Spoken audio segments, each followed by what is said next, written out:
Shalom saudara terkasih, salam jumpa bersama saya Romo Amoy Mesye dalam RSM pada hari Minggu biasa ke-29. Selamat berhari Minggu dan semoga pada hari Minggu ini Anda mengalami sukacita dalam ibadah, puji-pujian kepada Tuhan, tapi juga dalam amal kasih kepada sesama. Saudara, firman pada hari ini dari Injil Matius pasal 22 ayat 15 sampai 21. Tentang membayar pajak kepada kaisar. Dan di sini dikatakan bahwa orang-orang Farisi berunding bagaimana cara menjerat Yesus dengan suatu pertanyaan. Dan mereka menyuruh murid-murid mereka bersama orang-orang Herodian bertanya kepadanya, "Guru, kami tahu engkau adalah seorang yang jujur dan dengan jujur mengajar jalan Allah dan engkau tidak takut kepada siapapun, sebab engkau tidak mencari muka. Katakanlah kepada kami pendapatmu, apakah diperbolehkan membayar pajak kepada kaisar atau tidak?" Dan di sini Yesus mengetahui kelicikan, kebusukan hati mereka. Dan supaya kita bisa memahami bagaimana Yesus mengetahui kelicikan mereka ini, pertama-tama kita bisa lihat latar belakang dari orang-orang Farisi dan orang-orang Herodian.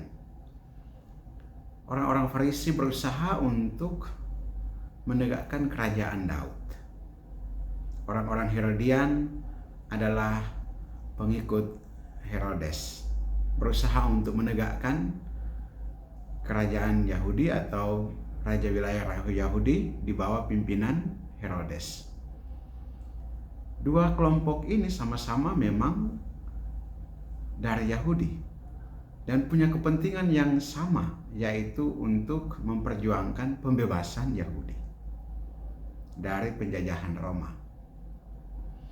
Tapi dua orang ini juga adalah orang-orang yang memang dari kata-kata mereka sendiri sebagai pujian mereka kepada Yesus, ternyata mereka juga adalah orang-orang yang suka mencari muka. Karena mereka memandang Yesus sebagai, atau menyampaikan pujian kepada Yesus sebagai seorang yang tidak mencari muka. Dikatakan bahwa Yesus adalah orang yang jujur, tidak takut kepada siapapun, sebab Yesus tidak mencari muka. Orang-orang Herodian mencari muka kepada Herodes. Orang-orang Farisi mencari muka kepada orang-orang Yahudi yang lainnya dengan kemunafikan mereka untuk pujian dan lain sebagainya. Orang-orang yang tidak jujur, orang-orang yang bertopeng, orang-orang munafik. Ini dua golongan sama. Tapi mereka sepakat untuk mau menjerat Yesus sebagai orang yang jujur, sebagai orang yang tidak mencari muka. Dan dengan jebakan, apakah diperbolehkan membayar pajak kepada kaisar atau tidak? Dan jebakan ini sebetulnya mau diangkat supaya Yesus bisa dijerat dengan jawabannya. Kalau kepada Allah, boleh bayar pajak kepada kaisar. Kalau tidak boleh, berarti Yesus dianggap melanggar perintah kaisar, sehingga ada tuduhan di sana. Dan Yesus jeli melihatnya, kelicikan hati mereka, kebusukan hati mereka, dan meminta mata uang, 1 koin untuk diperlihatkan. Dan dia katakan, gambar dan tulisan siapa? Mereka menjawab, kaisar. Maka berikanlah kepada kaisar apa yang menjadi hak kaisar, dan kepada Allah apa yang wajib kamu berikan kepada Allah.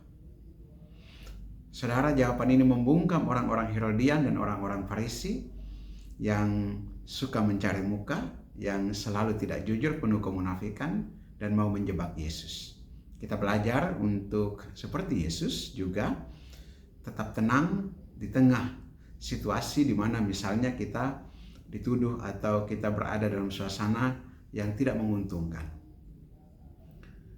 Di hadapan atau di tengah-tengah orang-orang yang suka mencari muka, di tengah orang-orang yang tidak jujur, orang-orang munafik. Supaya kita tidak terjebak dan tidak jatuh dalam perangkap mereka. Kita mohon peneguhan dan kekuatan dari Roh Tuhan agar hal ini bisa kita laksanakan dengan penuh keteguhan iman, harapan, dan kasih. Marilah kita berdoa.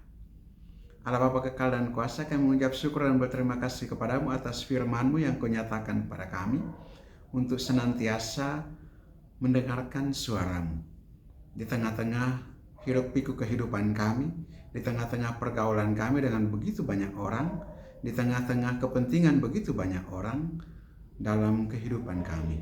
Kami mohon curahkanlah kuasa Roh Kudus-Mu agar kami mampu untuk membedakan manakah kehendak-Mu dan yang harus kami ikuti, dan manakah yang dapat menjadi alarm atau tanda bagi kami untuk senantiasa waspada.